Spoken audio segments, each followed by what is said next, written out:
All right, kids, how's everybody feeling? Wednesday night flight. Let's do this, y'all. Want to start the show off tonight by doing the old school kind of brings back memories of Oracle Arena.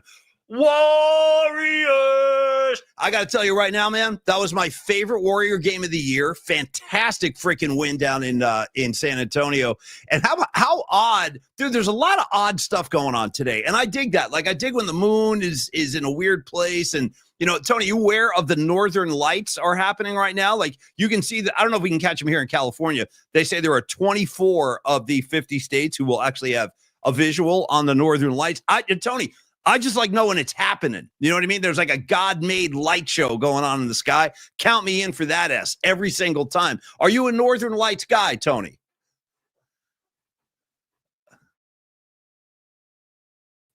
Oh, that's funny. That's funny. I got you. Okay. First time in ages. My mic was muted. I apologize, Paulie. Dude, I'm a star guy. I'm a sky guy. I love when I go to Tahoe, my favorite thing to do is just lay down and look at the stars at night. And you can see, shooting stars all damn night. You can see the Milky Way, and it's just so the Northern Lights. I've never seen them in person, but damn, the photos I've seen look amazing. Yeah, you're aware of this. You know this is all going on right now. Yeah. And by the way, when we're talking about stars and the universe and all that, shout out to late David Bowie. Yes. Starman, what's the lyric again? Starman waiting in the sky. Yeah. He'd like to be your friend, but he wants to know why. I know I'm butchering the lyrics. Forgive me. But anyway, shout out David Bowie and Starman always. Also, shout out the Purple and Prince, because baby, I'm a might not know it now, baby. I'm a star. Yeah. I like you doing some. Might not know it now. Totally. I won't go to stop until I reach the top. Sing it. We are a star. Yeah, totally. Sing it. I like when Prince is born. Say again. When he goes, doctor. Oh, yeah, totally. Great jam. Goes into a great jam.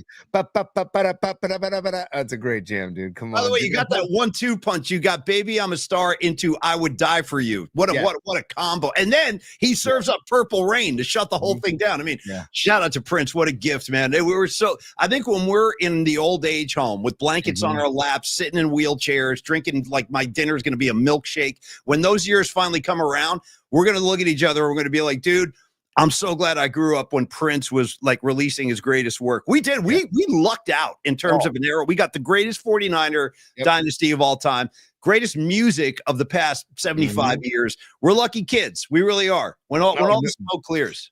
Dude, no question, dude. I couldn't agree with you more, Paulie. And I saw Prince live, and I'm so thankful I did. I only saw him live once, but I was like, God bless it. This man is just incredible, dude. Born to entertain. Literally born to. I miss him. I miss him so much, man. And I like guys like him and Tom Petty. I miss so much. I would throw David Bowie on that pile too. I miss David Bowie a lot. I miss Jerry Garcia a lot. I miss Phil Lesh a lot. I miss too many people. But anyway, onward and upward, man. So shout out to the Dubs. Great win on the road tonight as they go down to San Antonio and deliver, in my opinion, not only the best road win of the year, might have been their greatest win of the year so far. 125-120. Steph Curry did that Steph Curry magic tonight, 46 points. Jimmy Butler with 26. And I got to say, for me, Tony, the star of the game, the overall star of the game, even surpassing Steph Curry, was Draymond Green playing defense on Wemby. Draymond, I tell you what, bro, I can't wait till you go to the Hall of Fame because you're going and hit did you see the way he was D'ing him up? Wemby didn't want any part of it. He didn't want any part of it. Dude, when it was 28-14 after the first quarter, I was like, oh, okay. I know, and that's coming off a really tough loss last night in OKC, too. OKC had their way with the Warriors. So, and by the way, too, let me throw this out there. If I'm not mistaken, this is the third time already this year the Warriors have had back-to-backs. What the hell? Like, what are we trying to prove here? What's all these back-to-back? And are you also aware of the fact that day off tomorrow? Oh, I got an idea. Let's play San Antonio again on Friday. In San Antonio. What the hell, bro? Who's doing the scheduling? Yeah. Seriously, who's drawing up these schedules in the league office? I want a word, you know? Dude, I don't know, man. I'm not a fan of it at all. And if you're a betting man, I would probably take the Spurs on Friday because beating the Spurs twice in San Antonio is probably not happening. Dude. Well, probably not, but you never know. I got to say too, like, let me be the first guy to climb up this mountain because I know I'm the only guy on this hill. How about this? Are you ready for this? No one's going to join me on this. I'm going to be all, but anyway, it's good for the show. Tony, ready? F Wemby. Okay. F Wemby. I don't want to hear it from Wemby. And I'll tell you why. Let me tell you what. I don't know if you caught this sequence tonight. He's a young kid. I know he's 7'7" or whatever the hell he is with his wingspan. It's 10 feet wide, whatever. When there was I think he threw an inadvertent elbow, which caught Draymond in the head. Draymond hit the ground, and then they were reviewing it, whether or not it was going to be a flagrant foul. I think it was in the third quarter. And it wasn't a flagrant. You could see it wasn't a flagrant. He didn't do it on purpose. But after the smoke cleared and the refs made their decision, they said, okay, after further review, this is just a common foul. Shoot your free throws, blah, blah, blah. Draymond went over to Wemby to try to have a word with the kid, and he was kind of laughing. And Wemby was doing this tough guy thing. He was scowling at him. I'm like, really, kid? Really? You going to blow up on Draymond Green? Is that what you're saying? So anyway, that rubbed me the wrong way. So from this day on, F Wemby. I'm going to be the only guy saying it. Pine Needle on the chat is saying that Draymond was speaking French to him. So that'd be amazing. That'd be amazing if that was true. I hope it is. That's true, dude. I hope that's true. Right? Yeah, just start dropping stuff at him. Just making stuff up. Yo, Wemby, just making stuff up. Just see what he says. What? Yeah. Cursing at him in French would be amazing, dude. And also, all I need is one freaking glimpse of Scott Foster and my skin starts to crawl. I get angry the minute I see Foster, and there he was calling a fifth foul on Draymond. That was a phantom call. That was a horse-ass call. Dude, what are we doing? What are we doing? Yeah. Scott Foster, it's good to see that you are in freaking mid postseason form, dude. Already, man. What, 15 games into the season? I mean, what a joke, man. By the way, Scott, you might want to be more worried about Chauncey Billups and all the dudes that might rat you out in the gambling nonsense because I keep hearing his name pop up. Okay. By the way, allegedly, I have to say allegedly, but man, you might be worried about that, Mr. Foster. I couldn't be lesser of a fan of that guy. He makes my skin crawl. Anyways, Paulie, back to the game at hand, back to the lesson at hand. Yes, totally. And by the way, when you said angry, let me just shout out my favorite angry songs. There's a couple of them, Tony. Grab a pen, jot these down. Number one, the late Lane Staley sitting in his angry chair. Sitting on an angry chair. That's a great one. And then the most recent Rolling Stones record, that single, Angry. Why are you angry with me? You know what I mean? Yeah. Yeah. Dude, that's actually, again, that album and that song just fantastic, man. Yeah. So the late great Lane Staley, man. Talk about gone too early, dude. Jesus. And you know what I love about that? And by the way, full disclosure, Creative Tony, well, it's a two-man operation. It was like a two-man weave between Tony and my friend Winks, who basically dragged me into the Alice in Chains community, and I would thank both of them on a regular basis. Tony, did you know that you may or may not know this? I'm just throwing this out there. Did you know that Angry Chair, that was written solely by Lane Staley? Most songs are Cantrell too, but he wrote that one by himself. Just throwing that out. I did not know that. That's sitting in an angry chair. What do I see cross away from? You know what I mean? Yeah. And give me a Cantrell Staley harmony all damn day. All damn day. Seriously. Gorgeous. It's freaking gorgeous. Just put on the whole album, Jar of Flies, man, and you will not regret it. If I don't mind backing that one up, I say do a double shot and back that one up with the MTV Unplugged they did. It's effing ridiculous. It's one of the best unplugs. And I'll tell you this, my friend Chris Kelly from Saturday Night Live, he used to executive produce all the unplugs. He's told me multiple times the best unplugged he ever produced was the Alice in Chains one. He said it was magic in the room. He said it was magical in there. Yeah. Wow. Nice, dude. Yeah. That's incredible, man.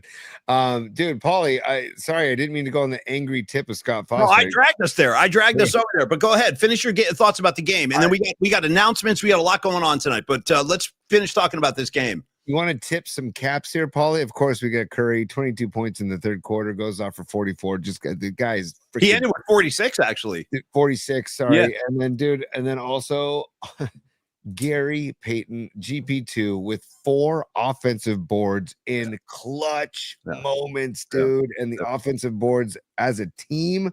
My goodness, dude. And winning at one point, Wemby was on the floor, and I'm blanking on the other 7-footer's name right now, but for the Spurs, 2 7-footers on the floor, and then the tallest guy the Dubs had on the floor was Draymond at 6'6". I know. This is amazing. But dude, the offensive rebounds and the speed that they were playing with, and dude, Azubuike was going, man, they're switching all over the place. They keep switching. They're switching all over the floor, and the Spurs don't know what to do. And I'm like, dude, he's so right. I really like him, dude. I really like. He's really settled in nicely as Fitz's partner in crime in the booth, man. And I'm a fan. I need him to wear tighter shirts because I want Lou Ferrigno bicep bursting out of the shirt at some point during a broadcast. He is ripped. He's a big guy. All those guys, all those NBA guys, if you've never been up close to these guys, they're massive human beings, man. They're massive, you know? And speaking of body type, so that's the thing with Draymond, the way he D'd up, like Wembanyama wants to stand kind of out on the perimeter and then go to work once he gets the ball. But Draymond was like putting his lower body into his chest, into Wemby's chest. Wemby could not. He was not effective. Like, I know he had 27, I think it was on the night, but if there is such a thing, that was actually kind of a quiet 27. Draymond, I think, did a spectacular job on kind of neutralizing him tonight. And I think that was one of the biggest keys of the game. I really do. Dude, yeah, Draymond locked him down for the second and third quarters, man. It was really, really fun to watch. And but how about the fact that Wemby's dropping buckets from behind the arc? Yeah, dude? He's a freak, man. He's a total freak. He's going to be around a long time, you know, provided he stays healthy. Those bodies, that's the only thing with bodies like that. Those guys have a hard time staying on the floor for obvious reasons. So, but he is special. He's a special. I just felt like starting the F Wemby movement. No one's joining me. I'll leave that alone. Anyway, that's fine. Also, Tony, I wanted to say, shoot, I lost my train of thought. What was I going to say? While you're finding your train of thought, let's say what's up to our favorite man outside of Tom Tolbert in the Warriors booth, and that's RC Davis. I call him Dizzle. Yeah, he goes by Hot Plate 33 on social media. He's checking in on Instagram Live. So what's up, RC Dizzle Davis? RC, what a game tonight, buddy. Your Dubs, they did me proud, man. They made us proud. Yeah. He says ginormous win for the Dubs. And by the way, whenever you listen to Tom Tolbert and Tim Roy on the broadcast, it's RC Davis making all of that happen behind the scenes and doing halftime and stuff. So RC is longtime friend and colleague, man. So hat tip to RC in the booth, bud. Hey, I remembered I was going to say, Tony, I'm just laughing at Patty. She's making me laugh over here. That, you know what? Every time the Warriors go to San Antonio, I always think about this. And we got to acknowledge this while he's no longer. We talked about guys we missed at the beginning of the show, Prince, Bowie, Lane Staley, all these guys. Let's not forget our great friend Ozzy Osbourne, okay? Back in 82, goes down to Texas, chucks on one of Sharon's dresses, walks over to the Alamo and just starts pissing on it. I mean, that's what happened. He peed on the Alamo. They threw him in handcuffs, and when they processed him and stuff, dude, he was in Sharon's dress to make it all the more. Could you imagine the kicking sheriff that walked up on Ozzy like, "What you doing, son?" And the guy, it turns out Ozzy's in a dress peeing on the Alamo. God bless him, Ozzy. We miss you, buddy. But I always got to shout it because that's right out San Antonio area there at the Alamo. Last night on my Apple Music Shuffle, all of a sudden, boo doo doo doo, what you gonna do? I was so in awe because I haven't heard Ozzy in a while. It's been like, I don't know, a couple of weeks, and all of a sudden he comes on and I'm like, that vocal, where he purposely is just getting spooky. And then that is one of my favorite Sabbath songs of all time. But the way Ozzy gets into that vocal, time's caught up with you. You know you're gonna die. Yeah, totally, man. So just, respect. Miss you, Ozzy, and man, keep the music flowing. That kid Youngblood, that guy, he did the version of Changes that you showed me, and man, he's on the rise. And hopefully he decides to honor Ozzy in most of his gigs and cover at least a Sabbath or Ozzy tune in all of his gigs. I believe he still is. And you know who else is still doing that is Guns N' Roses. They're touring in I don't even know, they're in Argentina or something like that, but they're still playing Sabbath Bloody Sabbath and Never Say Die every night in their set. So GNR, by the way, speaking of, was it who just posted the video? One of the members of GNR posted like a montage video on their social media of them in Sao Paulo, Brazil. And dude, I mean, we're talking 60,000 plus packed stadium, people going bonkers for GNR. And there's a video of Slash standing on the monitor. And it's shot from behind the stage, and the crowd is going nuts, man. It made me really happy for a guy like Slash, who he's not playing for the glitz and glamour of rock and roll. He's playing because that's what he does in life, man. And see him get the respect and admiration that he deserves was really cool. He's the real deal. Slash is the real deal. He's one of the greatest guitar players of this entire generation. I back everything you said. I'm a Slash guy for life. Okay, Tony. So Warriors. What? I like how you pivoted there. Okay, so yes, like the Beastie Boys. Okay, all right. So Tony, we got to get into some special announcements. Maybe a Takashi to ease us in. Yeah, it's a Wednesday night flight, so let's do it, man. Yeah, we can do a Wednesday night flight. And Paulie, Wednesday night flight means that we need to take flight, Paulie, if you don't mind.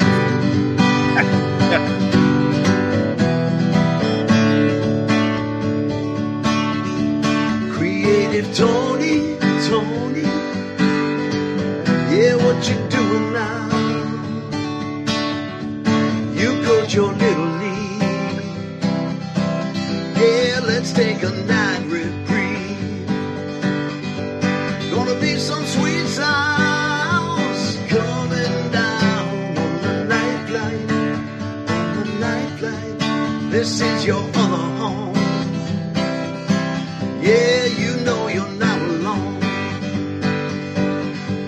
Gonna be some sweet sounds coming down on the night flight, on the night flight. This is your other home.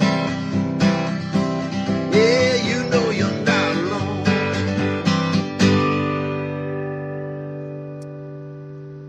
There we go, P. There we go. And then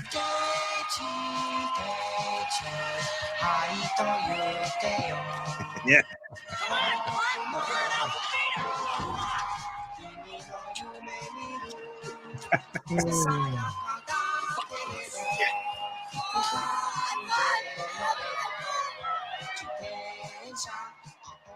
Thank you, Tony. I needed both of those. And Badges, no, that is not a re-record. I think Badges said it sounded extra good tonight, the Night Flight song. But no, that was the original version. I'm glad you like it.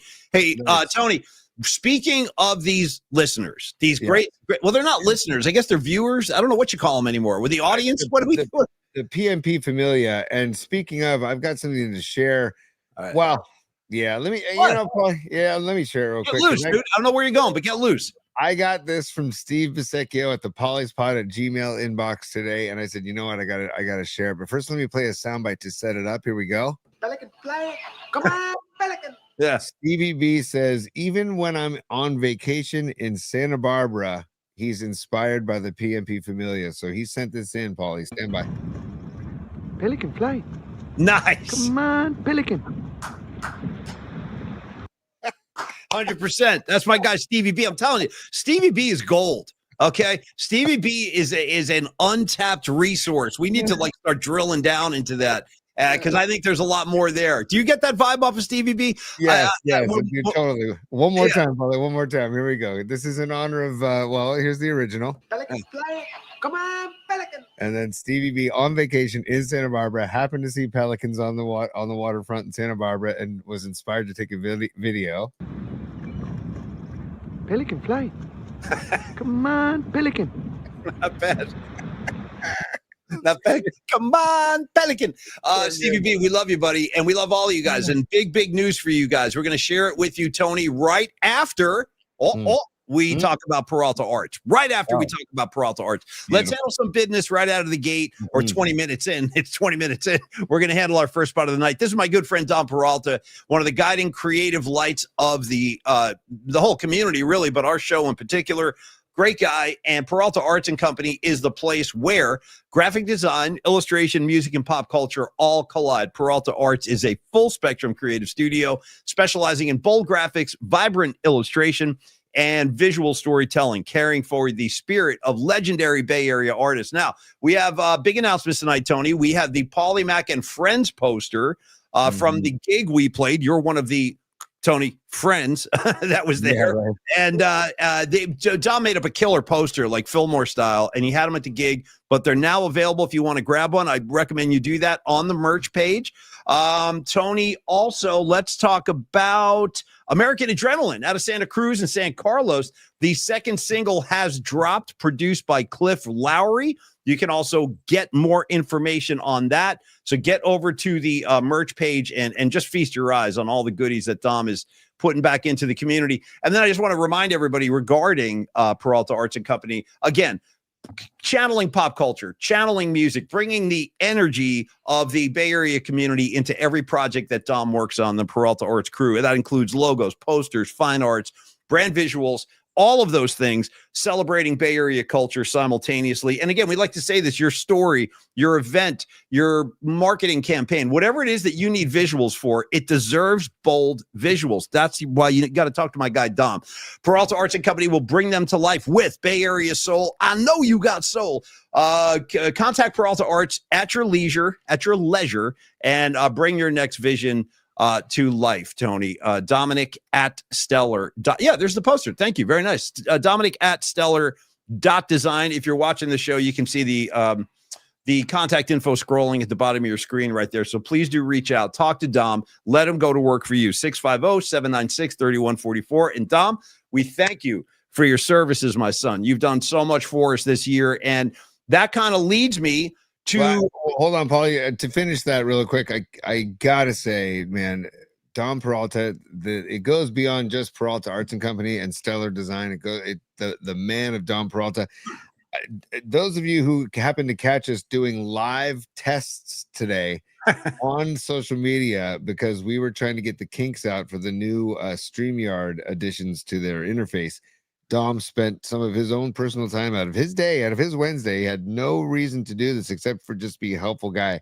He did that. He joined me for some testing, and then there's about 30 people that jumped on board and caught us live, and it was awesome, man. I actually read an excerpt from the Rick Rubin creativity book, which is pretty fun too. I caught that. I was watching. Yeah. So Dom, thank you, brother, and thank you for the great artwork that we're showing right now, and thank you for all you do for not just the PMP Familia and the show, but for everybody at Peralta Arts and Company as well. Yeah, son. Noemi saw one of those today. Tuba Sun God caught a couple of minutes today on the test broadcast. I got a phone call. Swear to God, I got a phone call from a friend of mine in Boston who goes, "What's going on with your show? These guys are on the air. Why aren't you there?" I'm like, I don't know what's going on. So anyway, thank you for doing that, Dom. I second that, and thanks for everything else too. But that is a perfect kind of transition into what I want to talk about, which is we've spent a lot of time this year talking about more opportunities to get the audience, to get the viewers, the PMP Army, the Familia, to get you guys involved. Now, we do that with the public events we've had, and we're going to continue to do that. Maybe we should start there, actually, Tony. Why don't we make the announcement? I'm going to actually hand this over to you because you've already had the meeting. You've seen the location. I think we are ready to announce the 2025 PMP and Ain't Easy Holiday Frolic, which is our code name for, Christmas party, holiday party, whatever you want to call it. The Holiday Frolic, I believe it's set, Tony. I hand it over to you now, my friend. Oh, yeah. It's business time. It's business. It's business time. I know what you're trying to say. You're trying to say it's time for business. It's business time. Ooh. Okay, it's business time, Paulie. And you know why it's business time, Paulie? Because I've got the touch and the power. You got the touch. You got the power. Yeah. Sounded extra funny tonight for some reason. I don't know why. Yeah. Little Mark Wahlberg. Yeah. And Paulie, even though this isn't some iced tea. This is great iced tea. All right. Just I don't want a reason. Dude, don't even qualify it. Play it anytime you want, as often as you want. No explanation. Well, hold on, because there are no rules on this show. The rules are there ain't no rules. So we're gonna This is great iced tea. All right, Paulie. And now we have some news that's about to Drop. Okay, so fine. Sorry, I'm a kid in a candy shop right now. It's the I'm sound going of- to, dude. That's what I want from you. Give me everything. Unload, dude. Unload the chamber. What do you mean? Sorry. No, Well, hold on. you can. Hey, Doug in Japan, are you out there? All right, Purdy! Yeah. Hell's yeah. Where's Doug in Japan? And Paulie, I'm very thrilled about this news. What can I say? I'm thrilled. And somebody else wants to say hello. Hey, Paulie. Hi. Phil Sims here. Okay. Okay. Sorry, dude. Thank Okay. you. I can't believe there's actually a place in this universe and my timeline, the Paulie Mack lifespan, that I actually have reached a point in my life where I kind of like the Giants quarterback. That's a first. That's a first. I've hated every single one of them, from Sims to Hostetler to Kerry Collins to you name a Giants quarterback. I got a problem with the guy, but this kid, I kind of like Dart. Anyway, go ahead, T. Yeah, and here we go, Paulie. I'm glad that you like Dart, and so does Christian Bale. Oh, good for you. That's All what I'm right. saying. Yes. Now on to the news. So Paulie, December 5th. Mark your calendars, PMP Familia. December 5th. Come on and join us at the brand spanking new brewery, tap room, bar, just gorgeous spot of Standard Deviant. They have invited us to host our PMP holiday frolic at their new location at Pier 70, right just one block east of Longbridge Pizza. At starting at 4 o'clock. We're going to start at 4 o'clock, and that doesn't mean that you have to be there at 4. It's just we're going to start at 4, and Neil Donardi is going to be making pizzas outside of the Standard Deviant brewery, so feeding all of us and get as many beers and drinks as you want at Standard Deviant.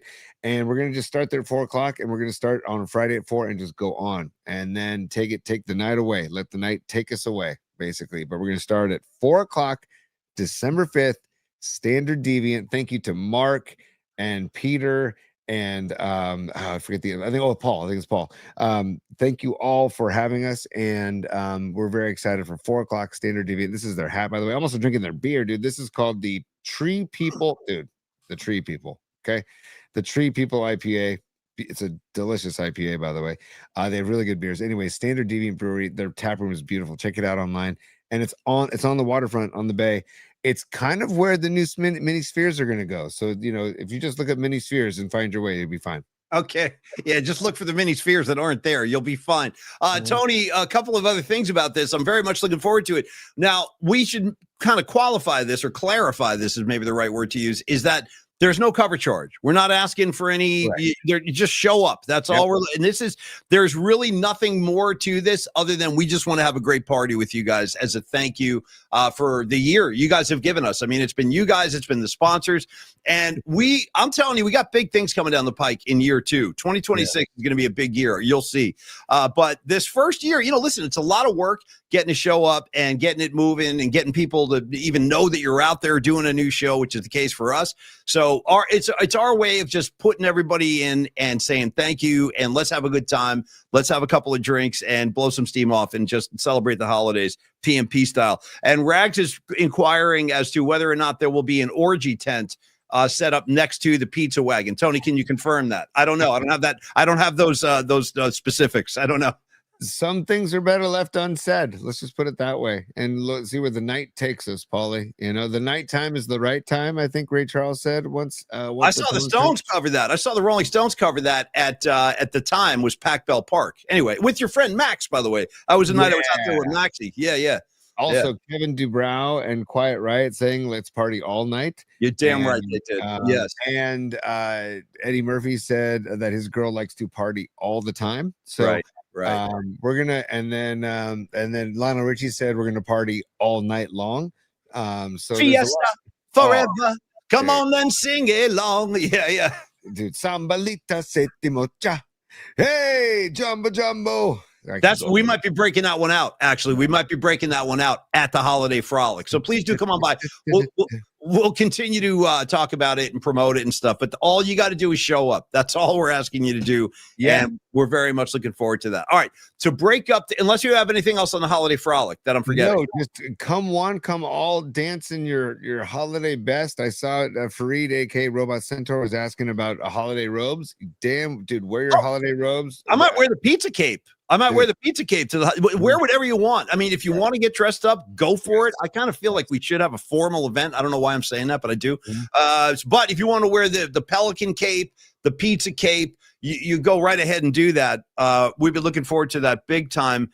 And I believe that's it, unless there's anything else we need to say about the Holiday Frolic, Tony, or have we checked all the boxes there? I just want to give mad love and props to Neil Donardi from Longbridge Pizza, because this was his idea. He says, dude, I know the guys at Standard Deviant Brewing. They just opened a beautiful brewery right down the street.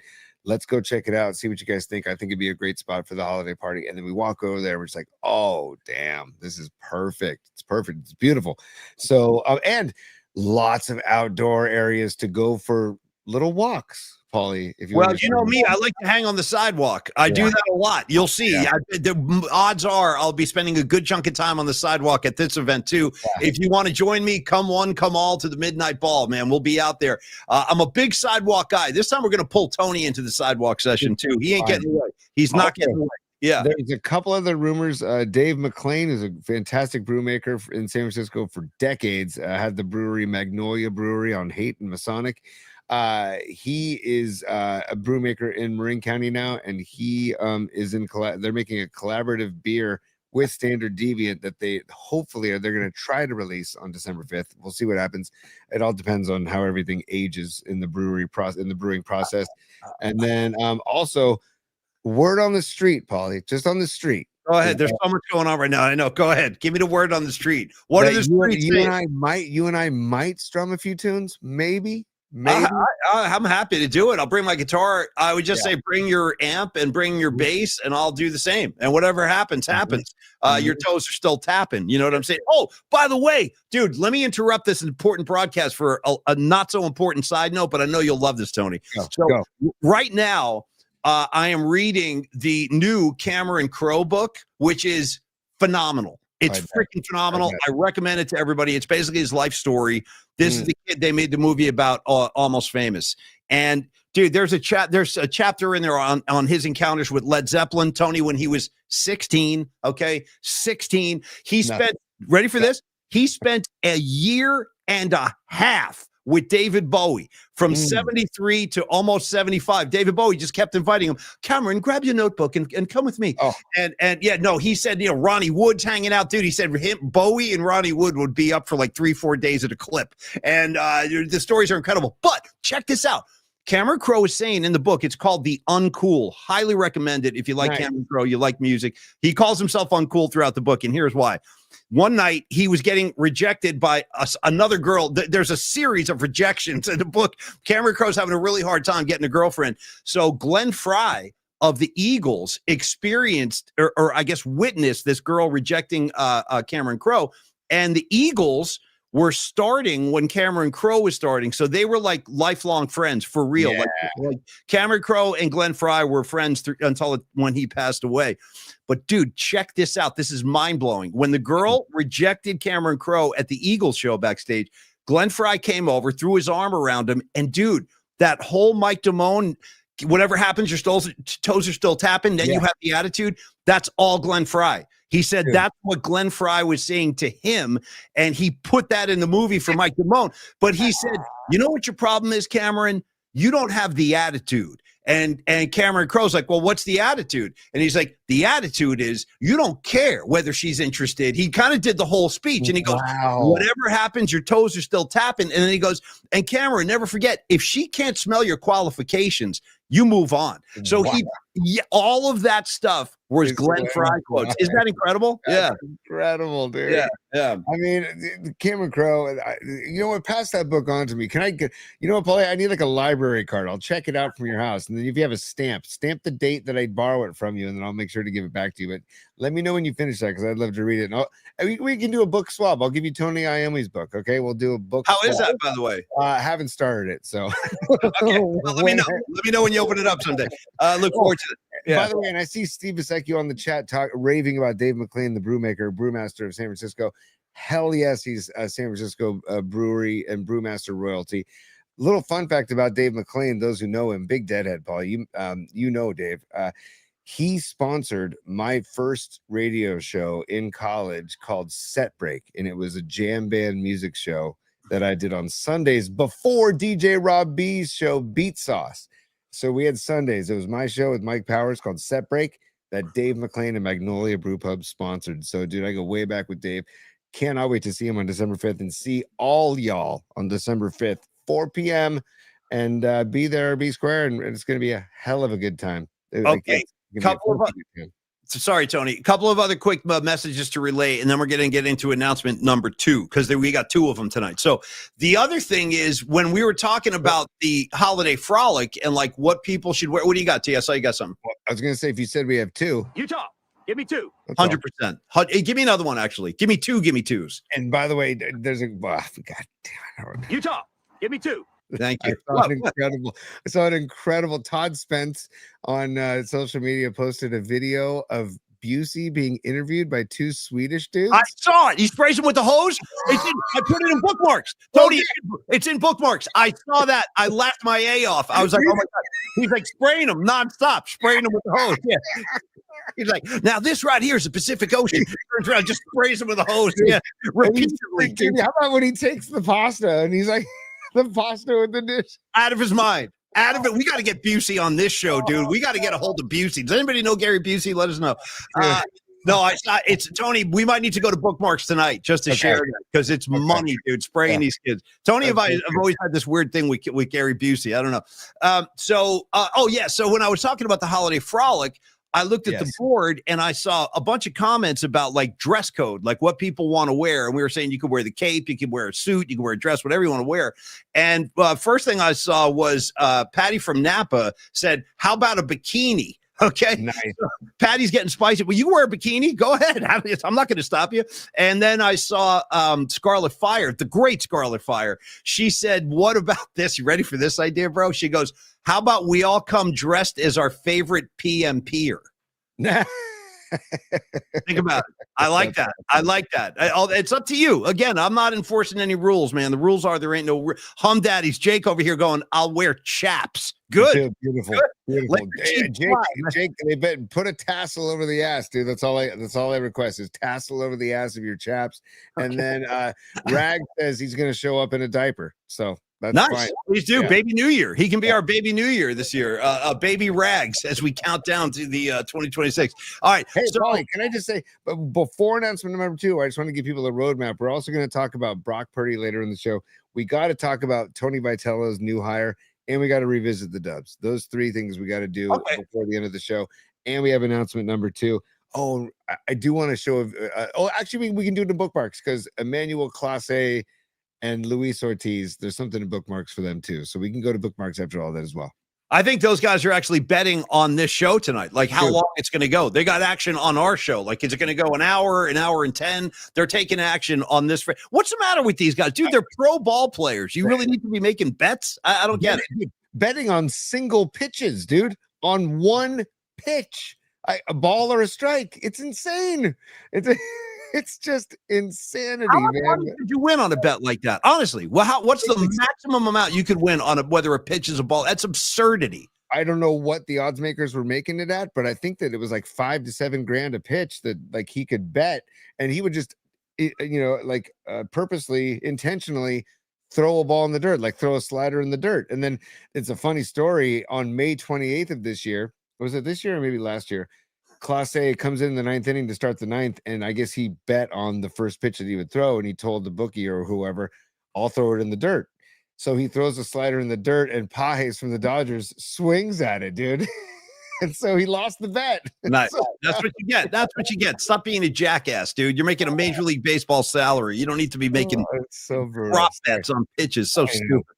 Unreal. Yeah, So we'll look at it in bookmarks, Paulie. So go ahead, but announcement okay. number 2. Yeah, well, this won't take long. But here's the situation. And by the way, I want to give a big thank you to Patty from Napa too, who has been helping us behind the scenes just with some business stuff, honestly, because you got to understand the world Tony and I are coming from.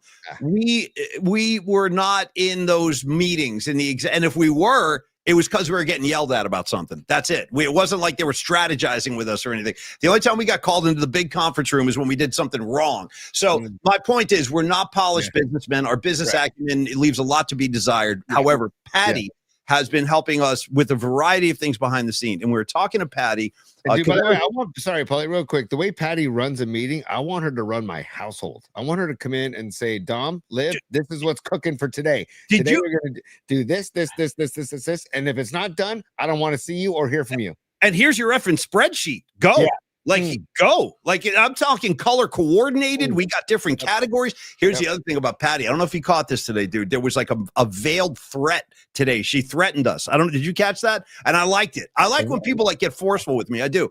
And she was like, she goes, did you catch that? Did you hear the threat? I did. Yeah. I didn't think you caught it either because I looked at you when she said it, but no, you were like looking down. You were doing something else. Patty at one point slipped this into the mix. She goes, because we had a meeting with Patty today on all this business stuff. And she was like, she goes, right now I'm being nice. But she goes, but that's going to change. She goes, that's going to change. I'm like, uh-oh. That's it. But I think that's one of the reasons God put me on this earth. I am here as an object for other people to yell at. Yeah, I'm starting to believe that might be my most valuable asset or contribution to the world. You need somebody to yell at, you go see Paulie Mack. I'm here for you, man. Let me know. Two things. I'm here to write checks and I'm here to get yelled at. So Patty, it's familiar territory for me. And she was it was just funny the way she goes, right now I'm being nice, but that's going to change. And Paulie also, like, we need somebody like Patty to just air slap our asses into gear. So, and just air slap us left and right and tell us what to do. So give me an air slap right now, as a matter of fact. Give me a couple. Bam. I need to get a slap soundtrack, Let me give you one too. It's coming. You're going to go this way. Here it comes. Wham. Yeah, thank you. A couple of air slaps for the both of us. Soccer Bowl 10 SC goes kind of like an Amy Trask kind of ass kicking vibe. Very much. Very much. Yeah. On that note, Paulie, I think we need to be better about this. And I'm just doing this on-air production, back behind the scenes production. Just to remind people about what we've done earlier in the week in case they missed it. If you happen to miss the Amy Trask interview that we did on Tuesday, please go back to our YouTube channel and watch it for Tuesday's show, episode 205.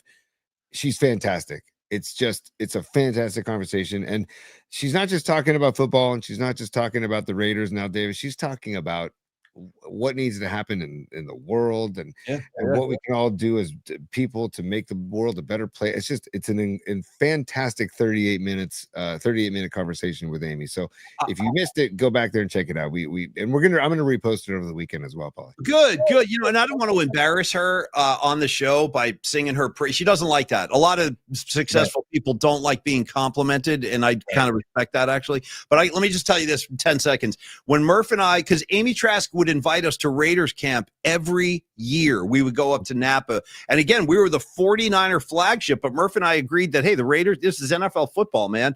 And we have a great relationship with Amy, and we're not going to say no to her. So we would go up there and listen to what she would do. First of all, she would feed us like kings, dude. She would feed us these great meals, and she would sit us down because the Raiders worked out at a hotel up in Napa. They took over the entire hotel, and they had like 2, 3, 4 football fields in the back. It was a full NFL facility, but their base was in a hotel. So she would take us to the pool. She would be like, Murph and Paulie, you guys just sit here at the pool, relax, eat your lunch. Then you know what she would do? She would bring one Raider superstar after another over. Who do you want? Lincoln Kennedy? Here he comes. Who do you want? Rich Gannon? Here he comes. What do you want? Tim Brown? Let me go get him. Like, she would bring the best players. And I'm saying that because I just want people to realize how much of a total badass she was when she was the CEO. She also kind of doubled as a PR agent for those guys too. So to coexist with Al Davis and last with Al Davis is just a testament to the type of person she is. And she talks about the healthy disagreements that she and Al had many times. And it's just like, God, to have been a fly on the wall in that room. Come on, man. That is like, I don't know, highly confidential stuff, man, that she shares free, free that the experiences of being with Al Davis.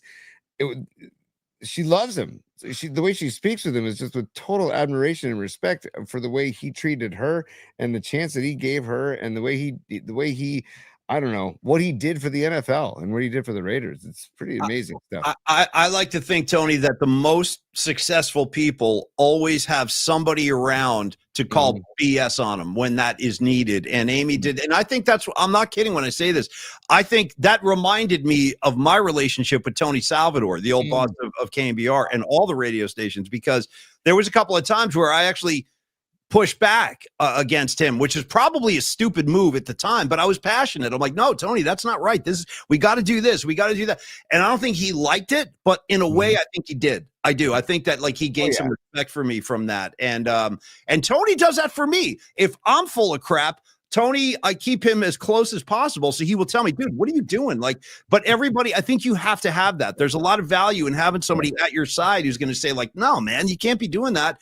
That's not going to work. You have to be able to listen to people, I guess, is the moral of that story. So anyway, going back to the second announcement. Now, Patty and I were talking, and Tony and Dom, and we've always been saying this since the beginning of this show. Like, the one thing that I wish we could improve upon with this format of being on YouTube and Instagram and Twitter and Cron. What's up, you guys? Great. I'm so glad you guys are with us tonight.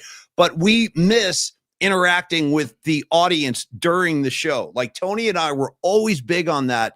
When we were at the Take It 1050, it kind of got phased out at KNBR over the years. They didn't really want us taking calls anymore. But I always enjoyed like sports talk. It's not just two guys in a room talking. Let's talk to the people out in the community, man. There's a lot of good takes out there. There's some funny people out there. So we've been challenged. We're like, how do we get the audience involved? How do we get these people so we can start kicking it around with them like during the show? So we think we have something here for you guys. So we're going to roll this out tonight. We can try it this week if you guys want to play along with this. So Patty had an idea today. She goes, what if we offer the opportunity to the audience where they could sponsor a segment during the show? For example, we're going to start doing this with the weekly music assignment. So this is an opportunity for anybody who's into the show, who likes the show, who wants to be a part of the show. We are going to offer you a sponsorship opportunity to sponsor the music assignment. And this is a 1-week thing. It will cost $100 to sponsor the music assignment, but that means you commandeer it. You take over. You give us the idea. We will contribute the songs that you want to hear under your umbrella of whatever the topic is or the theme. Dude, you can do it about your wife or your kids or your house. I don't care. Whatever you want. Yeah. Whatever. Dazzle us. Go crazy. So, and at that point, you can also make this decision. You can participate on the air with us. We'll do like a 10-minute segment. And that's an opportunity to get you involved in the show. Also keep some money coming in for us, because money like that will go right back into the show. And we do need more income. And we're working on stuff right now. We hope to be bringing a couple of new sponsors in early 26. We're working on that right now. But we do need supplemental income. And this is a way to get you guys involved, have a say in the show, help us in the process, and we can start introducing some people on the air to the PNP Familia community. So play along this week. Try it this week. If you're interested in doing this, just email us at paulyspod@gmail.com and let us know what the theme is, what the assignment, because it's hard. It's not easy to come up with these every week and keep it interesting. So we need a little help with this. So, and Tony, if they want to participate and make the sponsorship payment, explain to them how that they could execute that. I don't think it's that hard. It's not hard at all. So first of all, like Pauly said, email paulyspod@gmail.com. And then you and I, so let's just say I'm looking at Robot Centaur on the chat right now. Say Fareed emails in. I would email him directly, and I would get all of his contact info to get him on the show on Friday. And then I would direct him to our YouTube channel where the links are for our Venmo and all that stuff. So it's at the top of our YouTube page under the bio. So, and it's basically setting it up to get your theme and to get your information to where we can get you on the show as a guest every Friday, a new guest, a new musical assignment representative. Basically show us your musical ass, basically. And I think there's a lot of potential here. I think this segment could become very popular and very funny and a lot of fun for everybody. And if here's a question I can imagine people are going to ask, hey, Paulie, what happens if, 6 different people email in and they're all different ideas? How are you going to pick one? Everyone's going to get their turn. I promise. If you guys participate and you make the sponsorship payment, we will make sure you have your day. So if 4 come in this week, we'll take them in the order they came in, and we'll do the first one this Friday. We'll do the second one next Friday, and so on. So also, you don't. Sorry to cut you off, but I just want to hit this while you were saying this moment. You don't pay until you're selected. But you know what I'm saying? So there's a link on our YouTube page at the top of the page under our bio, but nothing happens until you're selected for that week. So it's something that we really want to try out. And like Paulie said, we miss having that engagement with the audience in that style that we used to have with callers. And in this new format, unless you do something like a Zoom where you can have which we can't do live on YouTube. So we're trying to figure out a way to do this, and we're thinking about if this works out well, we have other benchmarks on the show where we could have people come on and host with us. And no question. And like you said earlier too, Paulie, there is gold out there. Paulie and I talk about all the time about how the chat adds so much to the show, the content of the show, because of things that we'll see on the chat, and it'll remind me or Paulie of something, or it'll set off a whole wave or a whole conversation about something we weren't planning on talking about, which is the best part of the improvisation of the show. So again, pauliespod@gmail.com is where it all starts. And if you're interested, and obviously no pressure, if you're not interested, no big deal at all. Just get on the chat and be a part of the show that way too. It's just totally get creative here. And we don't want you guys to think we're gouging you. It's hardly that at all. In fact, if you look at it from this side, it's like it's $100 to sponsor the segment. But first thing that happens is the YouTube mafia comes in, they take their piece of that, and then whatever's left, Tony and I will split. So it's probably going to be like $40 each or $30 each, or so. It's not that much really. And when all the smoke clears, yeah. And also too, if part of the musical assignment is like a company that you represent, or say that Noemi wants to give some love to her own hot sauce, or Ray wants to talk about I don't know, the guitars he plays or whatever. I'm just riffing off the top of my head about if there's something that you want to also plug and sponsor and promote, you can do that as well. So yeah, and it's funny, Rags is already riffing about like, how can I get a prop bet on the Tony's top 3 and stuff like that too. We might open the door to stuff like that too, which Tony was hinting at. If you want to sponsor a Tony's top 3, give him the 3 points you want him to bring to the show. We'll do that, and we can bring. They come on the show and then give the top 3. And just let us react. We don't even know what it would be. This would be your top 3 that we would react to. So there's different ways to have fun with this, but we do want to get you guys on screen and start having some fun directly with you guys. So hope it works. I think it has a lot of potential, and I think that we can have a really good time with this, because I want guys like John Joseph. I want guys like Escobar. Give me badges, stinking badges, dude, with the bullet vest. Like, get him on the screen, and you guys tell us what to do. We're at your service, man. So we'll try it this week. Send your emails into pauliespod@gmail.com. Now, Tony, back. Yeah, pause. Right away, handling some business. Look at Pine Needle. Pine Needle is become a new member of the PMP VIP. Pine Needle, welcome, dude. Welcome. And dude, basically Pine Needle is responsible for this backdrop right behind me. The other Night Flight backdrops I have, plus the new Pelican cape, the new Flamingo cape I have, and Paulie's new pepperoni cape.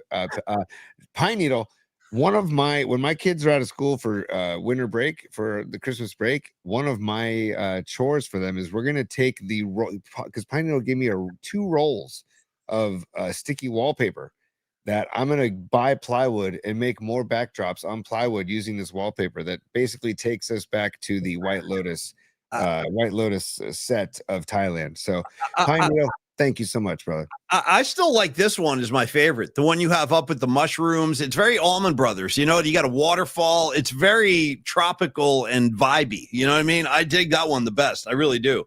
Yeah, there's the one with the tiger I got to bring back too. I love the tiger too. Oh, and check this out. Tiger.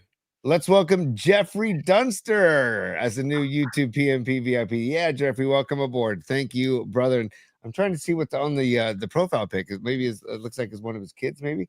But that is good stuff, Jeffrey. Welcome aboard. I love that you're a JEOFFREY, Jeffrey. So that's good stuff. What's up, JD? Good to see you, buddy. Welcome to the show, man. Make yourself at home. No question. Yeah, dude. And I feel like in honor of them, Paulie, can I just if you'll indulge me for 1 second? PMP VIP. PMP VIP. PMP VIP. Join today. PMP VIP. PMP VIP. PMP VIP. Join today. PMP VIP.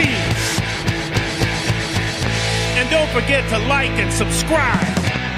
100%. I still hear Ice-T at the end there. He sounds a lot like Ice-T. One final piece of business. Tony, give me the extended dance remix, if you don't mind, before my final business announcement. Go ahead. Give it to me.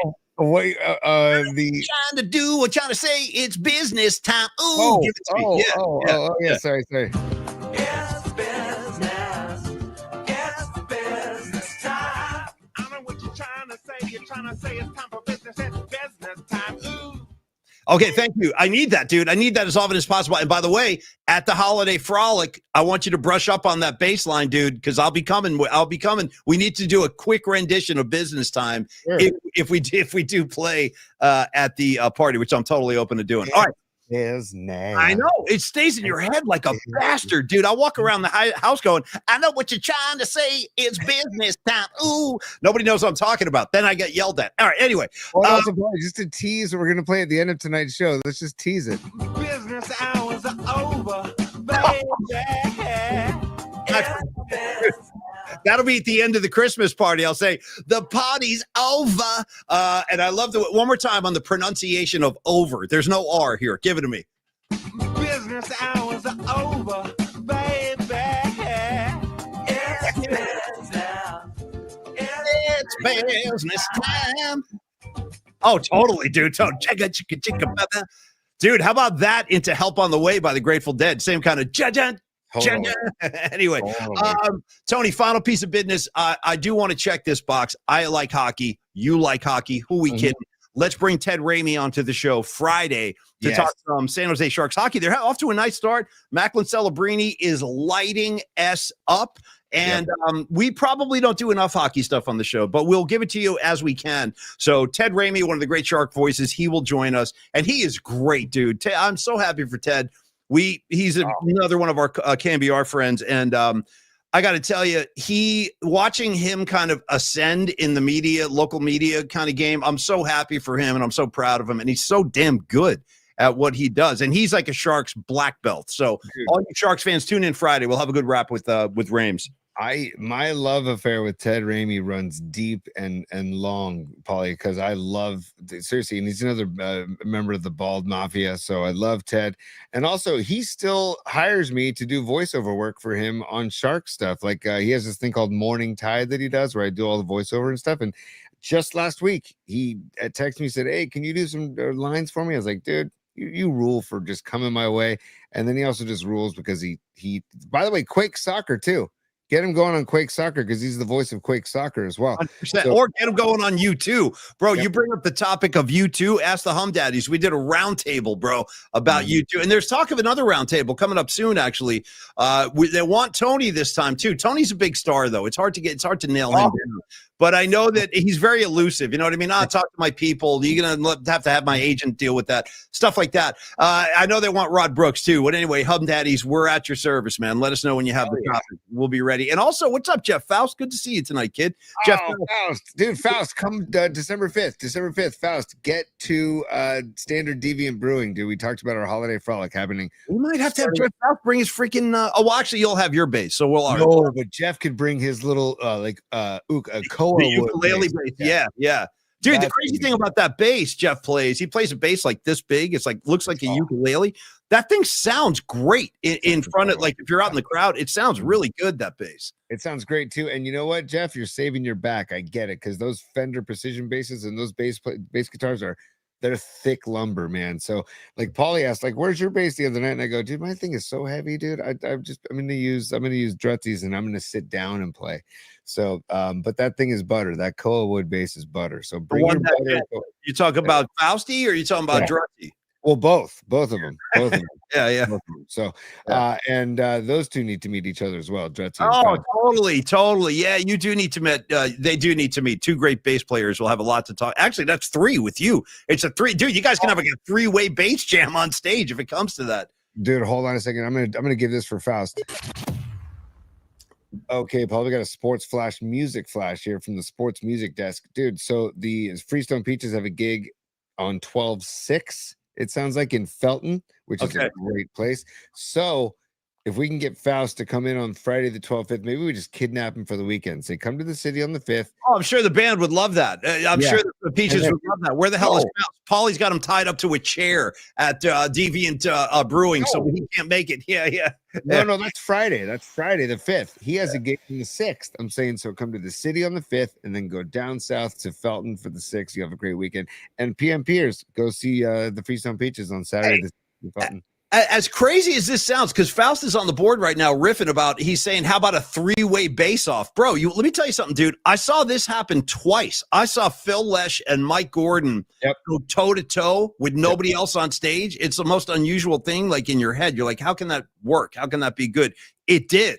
I saw it once at Shoreline at a fish show, and then I saw it again at the Kaiser. I don't remember which night this was. It gets blurry after a while, but it was one of the Phil and Friends shows at Kaiser. Might have been a New Year's show one year, and Mike Gordon was there. And anyway, at one point, all the musicians left the stage, and Phil and Mike Gordon went back and forth. They were just throwing it around like the world-class players they are, and it was pretty freaking amazing. So yeah, we'll do a three-way bass off, dude, 100%. All right, anyway, Tony, let's get back to what you said you wanted to do, because we are getting late into the show here. So we got all the business taken care of.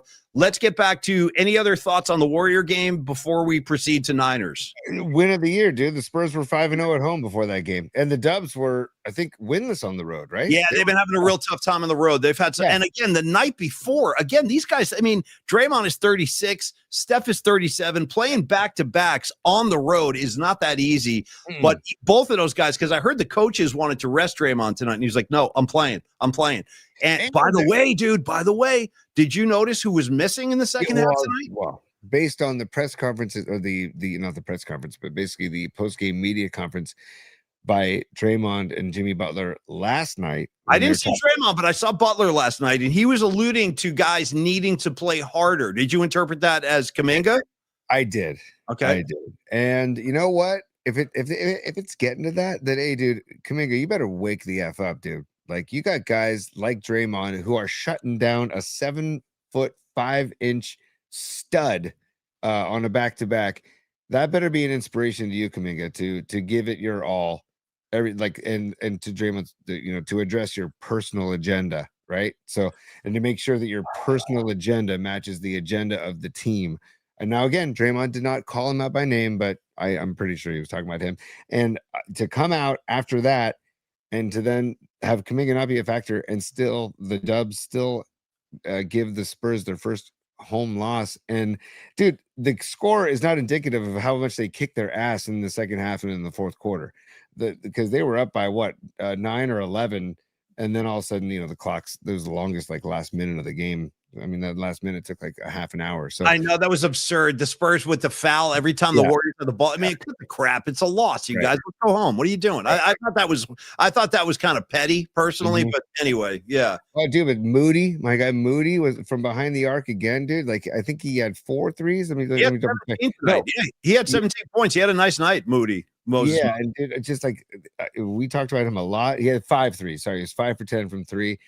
Curry 5 for 16 from 3. Dude, Butler 5 of 7 from 3-point land. I cannot tell you how much I love Jimmy Butler. This is nothing new. I've loved Butler for a long time, and I love that he's part of the Warriors now, because he is one of those guys, and I know you guys all know this, but it's great to have a guy like this on the Warriors where anytime he wants, he can go to the free throw line. He can make that happen. And I hate to say this, but he's the only guy on the Warriors that has that ability. When he decides in his head, that's it, F this, I'm going to get you to foul me. It happens.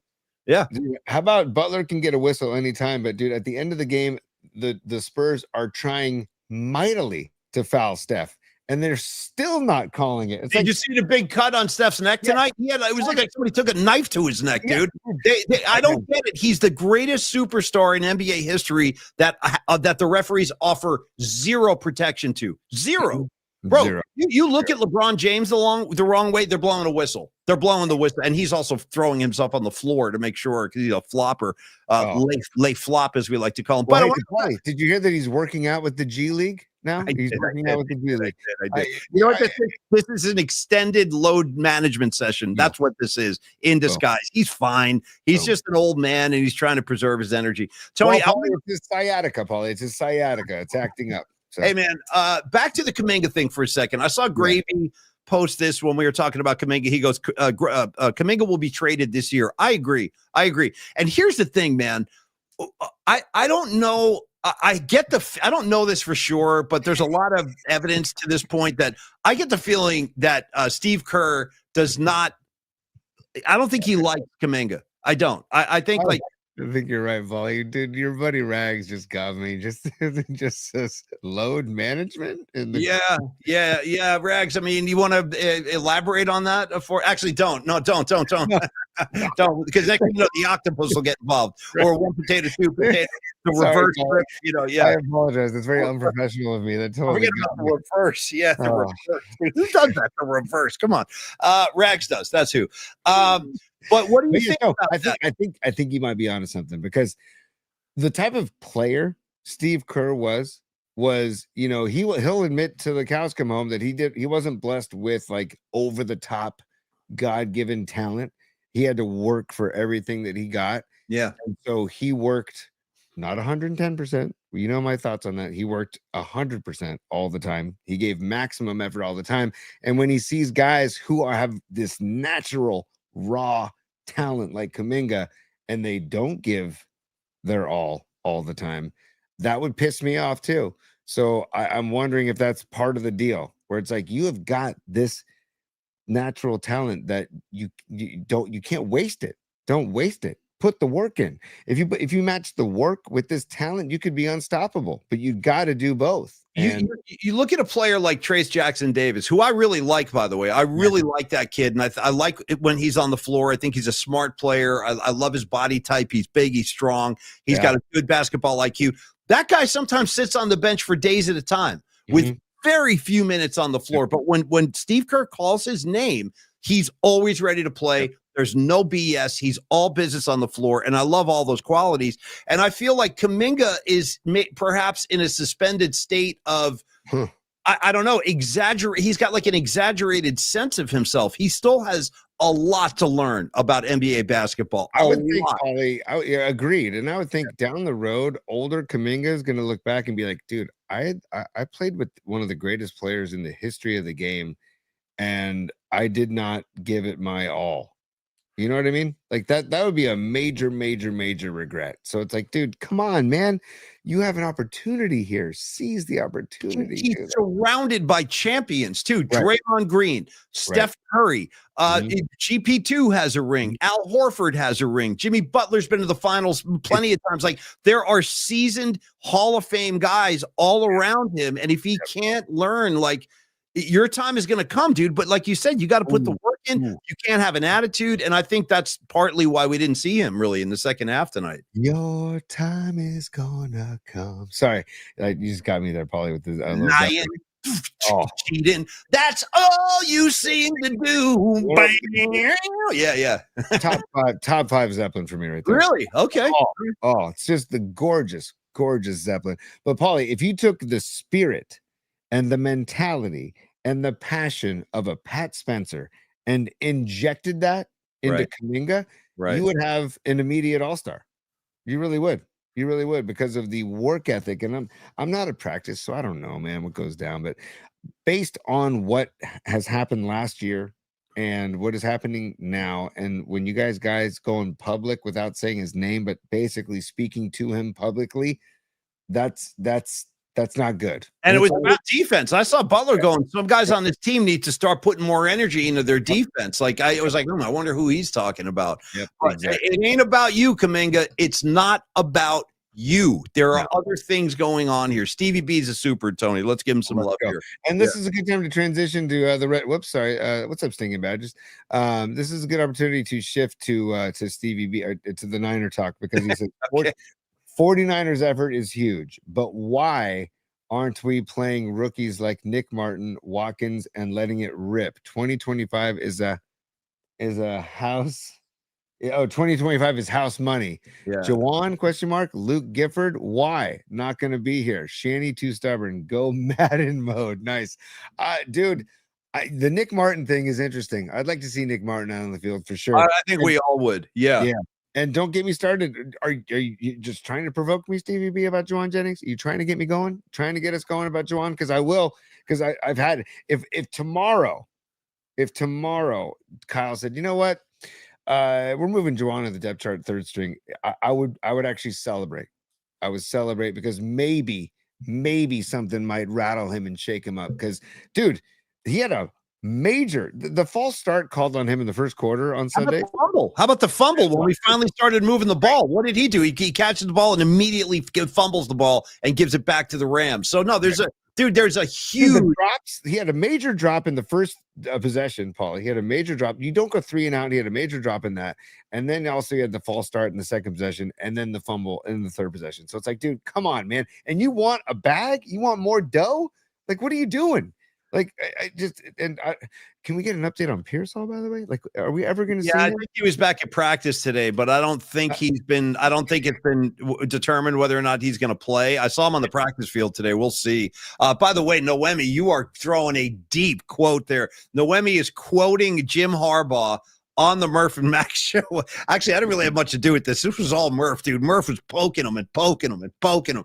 And then finally, in fact, you want to know what, Noemi?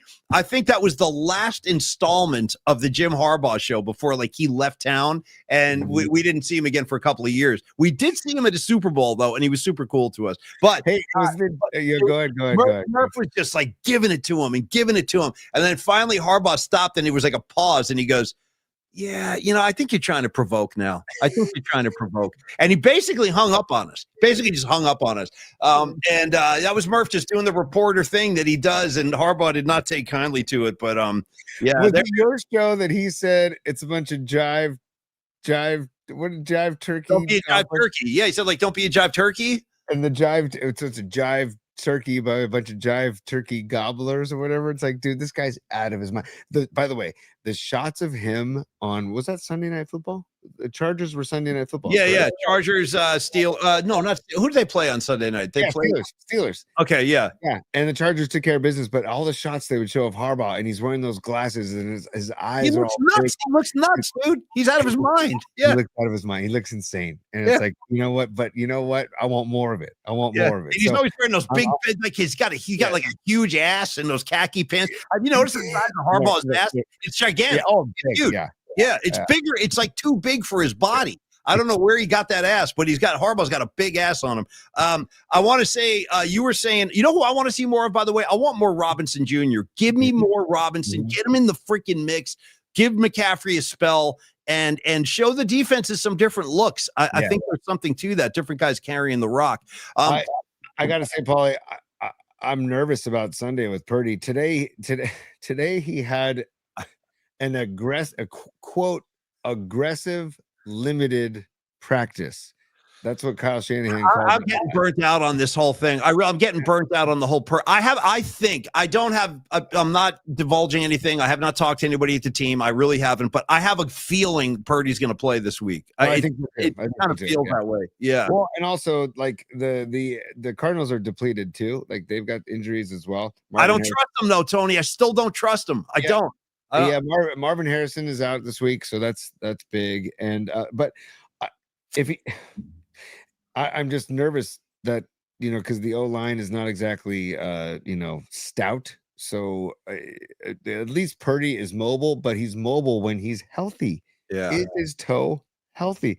If those back in the day when in high school and you had to do calf raises, and you'd stand and you'd go on your tippy toes and do calf raises. Yeah. If you've got, I would assume you wouldn't be able to do those if you had turf toe. So maybe like that's the ultimate test. Can you do calf raises, Brock Purdy? Do your calf raises? I can't confirm that. We'll see. By the way, if you like the football banter of a creative Tony and a Paulie Mac, I encourage all of you to tune into our new show on Thursdays on Cron 4, which is called 30 on Thursday. We've just started shooting this a couple of weeks ago. And by the way, any update on the commercial? Like when we're going to maybe see that thing or anything? I haven't heard anything. Do you? I don't know. No, I don't know. I'm guessing with Steve and Art, I would say probably probably after Thanksgiving. Yeah, I would say after Thanksgiving because of Thanksgiving. I would guess maybe the first week of December. That'd be. I gotta say, what Cron is doing for us is we're very grateful to be part of the Cron family. So they stream the show every night. The Cron 4 Plus app streams the show, but they also show commercials for the Paulie Mac Particle Show on Sports Night Live on Channel 4 every night. If you watch that, you will see, because Tony and I record a new ad for them every single day. But they've also asked us to do a new football show, which we're giving it to them on Thursdays now. It's called 30 on Thursday. Translation, that's 30 minutes of us talking football. We do Niners. We pick a couple of college games, and then we do a couple of the marquee matchups. Like we talked Eagles, Packers. Well, we talk about the Thursday night football matchup as well, too. 100%. And by the way, bro, I can't wait to have that conversation, because I'm just saying, there's a lot of points the Jets are getting, and the Jets have won a couple. I know the Patriots are great. I do. I respect them.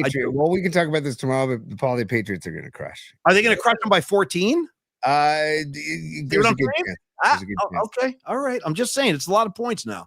The game's in New England, right? Games in New England, but they might sleep on a suddenly hot Jets team, which is a sentence I never thought I'd say, but they have won 2 in a row. I'm just throwing it out there. Wait, the spread's 14? Well, it was 12.5, and I heard it went up. I haven't checked today, but I just threw that out there. The Jets are going to jet, Paulie. The Jets are going to jet. Thank you. I needed that. See, remember I said before, I need somebody to tell me, bring me back. I needed that right there. The Jets are going to jet. They can wind up losing 35-3 in this game. Let's be honest. You know what I mean? That could easily happen tomorrow night. And by the way, hey, NFL, for a goof, how about giving us a real matchup on Thursday night? I think the only good game we've had was the Rams-Niner game at SoFi. All the other games have sucked. There haven't been any good Thursday night games. So help us out with these matchups, Jets, Patriots. Come on, man. Who wants to watch that? You know? That's a tough one. That is a tough one, man. But 30 on Thursday tomorrow. Paulie, we haven't even talked about the college game we're going to look into, but I look forward to the college slate. By the way, last week we talked about Oregon, Iowa, and Iowa covered. They lost, but they covered. They did cover, and we talked about that. We both said Iowa should cover in this game, and the Hawkeye wave that happens at the Iowa Stadium. I forget the name of the stadium. I apologize, but they do a great tradition of waving to the Children's Hospital that is connected to the stadium, and both teams and every fan in the stadium wave. They bring all the children to the windows in the stadium and wave to the kids. That's what sports is all about, man. Right there, everybody coming together, and that's what Amy Trask was talking about as well. So, hey, Tony. Yeah, no question. I want to shout out New Era, Rockin' New Era 84 with an incredible poll. He goes, shout out to, this is high level. He goes, shout out to Kevin Arnold and his Jets jacket. Bro, I'm with you. I'm with you on that. Are you with him, T? Do you know what that is?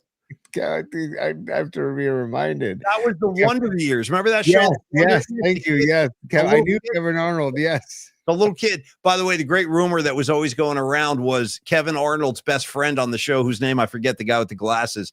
There was like this urban legend going around in the 90s that was Marilyn Manson as a kid. Do you remember that when that rumor was going around? They were like, the kid on Wonder Years with the glasses was a young Marilyn Manson, which I don't think is true, but that rumor was going around hard, like in the 90s. Do you remember that rumor, Tony? Dude, I do. Yeah. I just saw a video on social media of all of the different faces of Marilyn Manson over the years. I don't know if I need the faces. I don't know. I don't need much. Yeah, I don't. You're cutting yourself up. You go nuts. I don't know. You're not a nice guy to women either. Like, oh my God, dude, not a nice guy, dude. I read a Rolling Stone article about what this cat was up to, dude. He was tying women up to the bed and like leaving the house. Total scumbag. And by the way, dude, he's coming at you with this. Oh yeah, my new record. It's called Antichrist Superstar. You know what, bro? You know what, man? Whatever. That's what I gotta say to that guy. Whatever. Would you have survived the Black Flag show? No, you wouldn't. So that's move along, son. Move along. You know what I mean? Like I don't have time for Antichrist Superstar. I don't. I'm sorry. You know what I mean? You feel me? I don't know. So am I the bad guy? I don't know. No, you're not the bad guy at all. I'm with you, man. I just don't have much time. Yeah, I don't have Hey, much Tony, time. speaking of not much time, we got to get a Long Bridge spot in. Well, Which before we do that, Paulie, Okay. yes, before we do Long Bridge, I want to say that there's a lot of people are very curious about this character, Tony Vitello, who is the new manager. Oh, yeah. Thank you. Let's do that, and then we can wrap it up. But go. That's Yeah, good. Yes. Of the San Francisco Giants. And Murph and Marcus today, this morning, I got to tip my cap to them because they had a good interview with Joe Madden today, who I really, really like, the skipper Joe Madden. And he basically said, what happened to like earning your way up to the big leagues and like earning your stripes in the minor leagues and earning your stripes as a bench coach or an assistant coach and then putting in 20 plus years and then getting the call as being the manager. Like he goes, that is what's weird about this hire. He goes, but I did my homework on this guy and I could see why they're attracted to him and why they may have thought, let's roll the dice on this guy. So it was very well said by Madden. So I got to say that was good stuff, but I got to say, I'm excited for this guy. And the hire today of Hunter Mentz, the hitting coach for the Blue Jays, that gets me really fired up because if you look at what the Blue Jays did offensively, man, and look at, that lineup, what they did versus the freaking Dodgers, dude, took them to 7 games, took them extra innings twice, dropped 13 runs on them. So it's like, dude, in one game. So it's like, you got it. Like, I like this move and nothing against Pat Burrell, but I like this move. If you want to look at just the numbers, Paulie, I wrote these down last year or this year, 2025 Blue Jays hit 191 home runs and struck out 1,099 times as a team with a team batting average of 265. Okay? I'll take that right now. Yeah. Right. Team batting average of 265 is pretty impressive. Giants, 173 home runs, 1,380 strikeouts. Jesus. So almost 300 more strikeouts. Yeah. And their team batting average, 235. So you take this guy, and this guy also played for Vitello at Missouri. So there's that whole history. So these guys obviously know each other well. They work well together. And I look at a guy like Ernie Clement, who I would talked about the entire postseason. Yeah.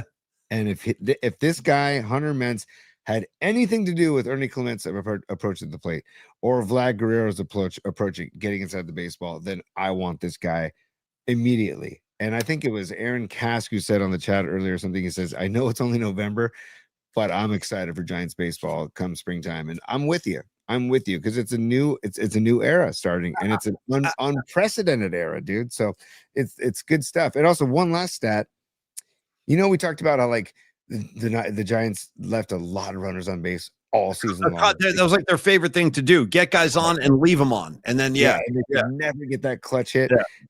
The Blue Jays had 775 RBIs. The Giants 672. So 100 less RBIs by the Giants. So I'm hoping that this injects some offensive life into the team. And I love Don Peralta made me laugh when you were reading those stats. He goes, Pat Burrell can go back to being the machine now. Sure. And I got to say, though, it did make me laugh, Tommy, but I got to tell you, Pat Burrell, first of all, 2010 probably wouldn't have happened without him. He had some big moments in 2010. Don't forget that. And second of all, more importantly to me, off the field, Pat Burrell was always super, super cool to me. And I'm telling you, dude, it goes a long way. Because when you're in the media and you meet all these guys after all those years, they're not all good guys. I can tell you that. Dude, it's also intimidating as hell. Like to walk into a clubhouse is not a comfortable feeling. Especially when Aubrey Huff is standing there stark naked. Totally. Stark. Like, and he would do that on purpose. Aubrey Huff would stand there buck naked and be like, yeah, what's up, you guys? Like, put his hands on his hips and stuff. You're like, dude, come on, man. Come on, bro. Just trying to make you feel as uncomfortable as possible. Yeah, you know what? I'm not kidding you, dude. He did this a couple times. Murph and I would be in there, and Aubrey Huff would be totally naked. He'd put one foot up, like on a folding chair. Like, imagine the visual. You see what I'm saying? Like, imagine that visual. Naked. Anyway. Pat Burrell, no, it's not cool at all. It was rough. It was really rough. But Pat Burrell was super cool always, and it still is. To this day, yes, and I appreciate that. San Jose product, Bellum and Bell product. So you got to give love to the local products, and I hope that maybe he sticks around somehow, some way, involved in the franchise, in the I would organization. like that because he kind of represents the old school a little bit. Like he's a hard nosed player. Like when guys were like that, was a much grittier game in his era. And I don't know. Yeah, I think there's value in keeping Pat Burrell around. I do. And you got to find some kind of role for him. Huh. But it's funny. I see Pine Needle's comment saying that Kuiper was really pissed off at Joe Madden's comments, and I'm wondering. I'm curious why Kuiper would be ticked. I guess it's because Madden's questioning the hire, and Madden's questioning the fact that Vitello didn't quote unquote pay his dues. But I don't know, man. I mean, like, I don't know. Like, I think it was Kruger or somebody on Twitter said, I'd rather see the Giants have hired Joe Madden, instead of Vitello. And I'm like, no, I don't want a retread. I don't want another retread. If this falls flat on its face, okay, fine. But at least you gave it a shot. And I like the roll of the dice. You don't get anywhere without rolling the dice, right? I would say this too. I would say that it's not so much about, honestly, this is just how I feel. It's not so much about how any given person, it's not about how the person gets the opportunity. It's what the person does with that opportunity. That's what I'm focused on. So yeah, he's never coached in pro ball. I get that. And maybe that's going to be a negative. We're all going to find out together. But to me, it's not really about like why or how Buster offered him the gig. It's what Vitello does now that he has the gig. And let's see what he can do. Yeah, 100% agree, Paulie. And Losty on fire. And by the way, those of you who do not follow Carlos De La Fuente on social media, please do, because he's a great follow. He's funny, man. Carlos makes me laugh. He says some funny stuff. Yeah. His handle is at Los DLF. F is in Frank. And so follow Los. But he says on the chat, he says, oh, where'd it go? He goes, pass on the retreads. Sincerely, Art Shell. No, I feel you. Hey, one last thing, a counterpoint. And Patrick Patton, I feel you, bro. I do. I feel you. I think this is what guys like Kruger are saying. And Patrick Patton, quote, he doesn't know how to manage health and slumps over 162 games. Come on, man. Now that's a fair point. He's never done that. There's no question. That's fair. And that's when you go, hey, Bochy, hey, Posey, conference call right now. Or hey, Bochy, hold on, right here. If you need a beer, grab a beer. Grab beers, bring him to Bochy's hotel room across the street from the ballpark when he's in town, and say, let's talk. Tell me how to get so-and-so. Devers is in another slump. How do I get him out of it? Blah, blah, blah.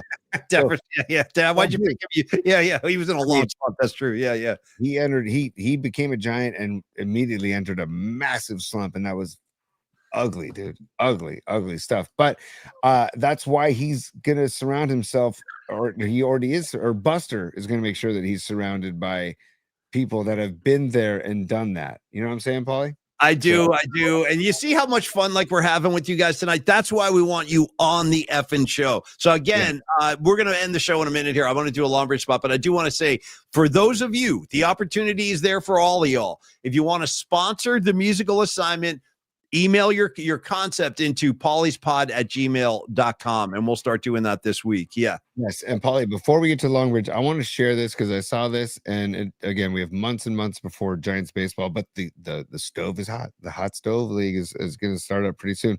But I wanted to share this because I saw this online today, and this makes me very excited. This is Adamas. Willie Adamas posted this today, and he says, I was told the Bay was a magical place. You didn't disappoint. From the first day to the last day, the energy of this city was felt. You have a different essence, and you brought it to Oracle Park every night. Thank you for opening up and receiving me like you did. Promise to continue to give you my all. Like, that makes me say, let's go. Yeah, no, I like it. I think we all kind of fell for this guy. He won everybody over, and I look forward to year two. And he's right. Like, San Francisco is a great baseball town. It wasn't when I was a little kid. The Giant fans were not coming out back then, but I said this, and I'm not making a joke. I actually thought they should have considered giving the Willie Mack Award to the fans this year, because the fans kept coming, even when there was no, I mean, the Giants were out of it, obviously, but fans kept on coming. And I got a lot of respect for that. The Giant fans really impressed me this year. So you talked about how the chat and the PMP Familia adds to the show, dude. Stevie B says, "Hey, Willie Thomas has a good PR writer," and then John Joseph says, "Lip service. Now go kick some ass." yeah, these little cute messages are nice. How about some game-winning hits next season? Yeah, no, I got you guys. I do. I got you. All right, listen. I'll tell you what's not lip service. Me and you talking about Longbridge Pizza, because every word is authentic. Every word is from the heart. I'm not kidding. We're talking about Longbridge Pizza, best pizza in San Francisco, pizza with the sourdough crust. Who was saying it? It's my friend Brian Connors, the great BC. So, dude, we're doing the gig Saturday, Brisbane Inn, and here he comes, dude. Here comes Neil Donardi. He's got them stacked up, bro. He walked in, I think, what were there, 9 pizzas, something like that? 9 of them. So this cat walks in with 9 boxes. They're stacked up to the moon. We end the first set. It was like we all just descended on the pizzas, and now we're all eating pizza. And also shout out to the Brisbane Inn for being totally cool with that. Do you mind if we bring in 10 pizzas? Yeah, sure. So they were cool, and Neil was amazing. But it was BC who said, my friend Brian Connors, he was eating the pizza, and he goes, you know what it is? He goes, and Wendy, his wife Wendy, she started pressuring Neil to open a spot in Sonoma. She's like, when is the Sonoma Long Bridge going to open? Dude, you got work to do, Neil. We got to get that sauce on the market. We got to get new LBP openings in the East Bay, North Bay, South Bay. In any case, Brian Connors realized it was the sourdough crust all along. You know what I mean? I never realized it was Barzini all along. In this case, I never realized it was the sourdough crust all along. And it really does. I'm actually kind of in a depression now, because not only did I run out of Dami's mom's biscotti, they're gone now. They're all gone. And I also ran out of pizza. So I'm kind of in a post-pizza funk. I got to get back to Longbridge ASAP. But try it. If you haven't been down there, you guys are going to see why we rave about it. And you'll see what my man BC was talking about. The sourdough crust is a huge part of the overall pizza experience, in my opinion. I got some pizza porn to show in a second here, Paulie, but I just had an idea. Maybe we talk to Neil about opening a Peralta, a Mama Peralta, like biscotti kiosk right there inside Longbridge Pizza. Homemade biscotti as your belly full from the pizza, but you need that little sweet tooth fix. How about this? I'll tell you exactly how it's going to go down, Tony. Neil, that was great, dude. That was great. I'm going to box the rest of this up. Do me a favor. Bring me and Tony a couple of espressos and about 6 biscotti each. Thank you. Yes. Yeah. Give me some Asami's cold brew and a biscotti, and we'll go dunk, and we'll be good to go. And then I'll get a sidewalk session going as the encore. But that's totally. The sidewalk session might be before and after. Maybe you bookend the whole. You want a sidewalk session? You come to the holiday frolic. Believe me, we're going to spend time with a sidewalk session. That's a guarantee. I guarantee. Yeah. Probably also, we talked about the NBA, and whoever made the schedule can go F themselves, because, dude, I was about to promote, hey, the Warriors are back at Chase Center. Dude, the Warriors aren't back at Chase Center until next Friday. No, I know. Friday. So they're on the road. Dude, they're not there. Not until they host Portland next Friday. Dude, they go at San Antonio, at New Orleans, at Orlando, at Miami, and then they're back. Jesus, dude, 6 games on the road. Wow. And what is with this 2 games in one city BS? What the hell is this? Like, why do they play in the Spurs again on Friday? Haven't we seen enough? Dude, what else do you want these guys to do? We had to contend with OKC last night. We beat the Spurs tonight. And then some nerd over at the NBA. Hey, let's have them play San Antonio twice while they're down. I mean, I guarantee it was some calculator guy coming up with that one, right? We're going to save $0.3 on gasoline and travel expenses. We'll just keep them there. That's my NBA geek voice. I hope you guys enjoyed it. Okay. I like it. Also, Billie Eilish is coming to the Chase Center, but not until the 22nd and 23rd of November. So I have to wear my hearing aid to hear her, because all of her songs to me sound like this. She does that kind of whispering thing. It's like, girl, you got to help me out. I'm deaf. You feel me on that, T? The whisper vibe she does? You know what I mean? Be honest, my Eilish experience is very limited. You're fine. You're fine. You carry on. You're fine. Yeah, I haven't heard much Eilish, but maybe I'll have to brush up on my Eilish. You better turn it up loud, because she's whispering the whole time. She doesn't say, it's all whispers. Yeah. I've never been a fan of the whisper, unless you're Stephen Piercy talking about rumors. Okay. unless I- I really, I'll give There's you all. I- I'll give there's you a all. I'll give you all, dude. I'll give you all that I can, bro. That's all. That's my kind of whisper. I Yeah, know yeah. you only want to tell me rumors. Oh, dude. And then there's another one. And he whispers again on side 2. Bro, go right in between the eyes. Between the eyes. Yeah. He's whispering between these. He's a big whisper guy. But Yeah. then he jumps in, if you give me just one chance. And 100%. Richard, Yeah. dude, and Richard De Leon, great Uh, to see your name on the chat. We've talked about this earlier, dude. Yes, Careless Whisper, but the irony of Careless Whisper is there's no whispering in Careless Whisper. George Michael can do whatever he wants. I got his back 100 times out of 100. I got George's back. Yeah. Everybody, do yourself a favor and just go Google the Careless Whisper saxophone guy. Tony, It's a guy. wake me up before you go. You know what I mean? Yeah. Before you go. I don't know. There's something about that I'm going to support. I don't know why. I like it. Yeah. I'm not planning on going solo. No, hell no, bro. Hell no.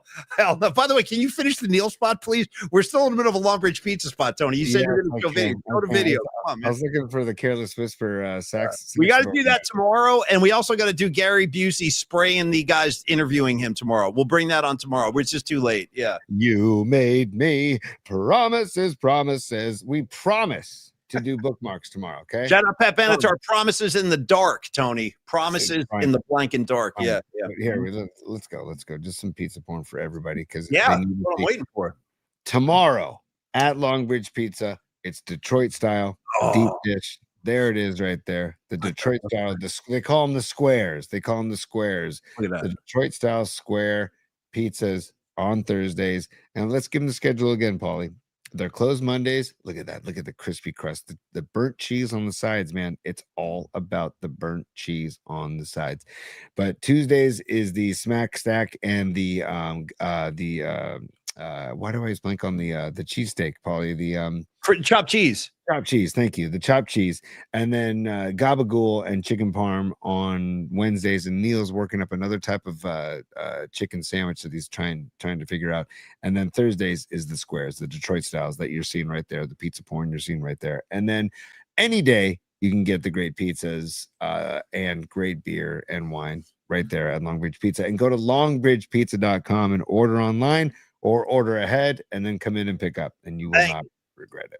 Thank you, Tony. Kiss me. You won't regret it. Right. And again, just remember when you watch Fast Times at Ridgemont High, if I can teach anybody anything in this life, it's that Cameron Crowe modeled that Mike Damone speech after what Glenn Fry told him. That blew my mind. I can't believe that. Amazing. No matter what happens, your toes are still tapping. He was like, "That's really good."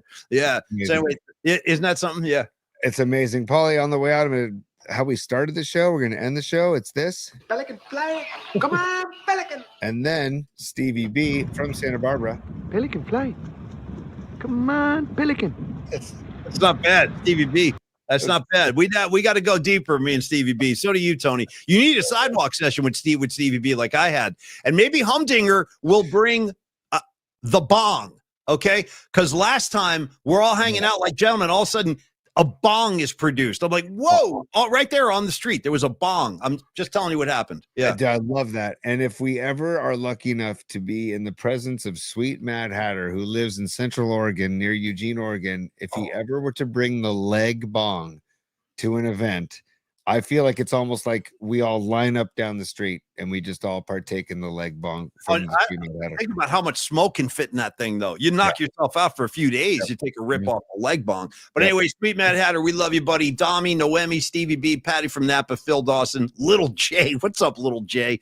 Good to see you, man. Effin 901, all of you guys, the Nutter, Phil Dawson, Fareed, Robot Centaur. We love you guys. We'll do it again tomorrow. What's up, Miguel? We'll do it at high noon tomorrow. So, Tony, by the way, hey, Tony, just some on-air business. I'll see you in a minute for the Cron rap thing. Yeah, so I'll see you. Absolutely, no question, Paulie. And we'll see you tomorrow at high noon. We're going to do bookmarks tomorrow and very excited. But, Paulie, if you just indulge me for a second. So say good night to the bad guy. And then give you some Diamond Dave.